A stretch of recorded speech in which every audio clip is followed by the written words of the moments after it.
నా కళ్ళలోకి చూస్తేనే చంద్రోదయం. నీ చూపుతోటి నన్ను తాకుతుంటే తనువంత సూర్యోదయం.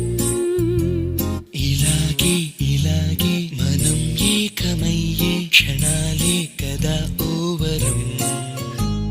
అలాగే అలాగే ప్రపంచాలు పలికే కథ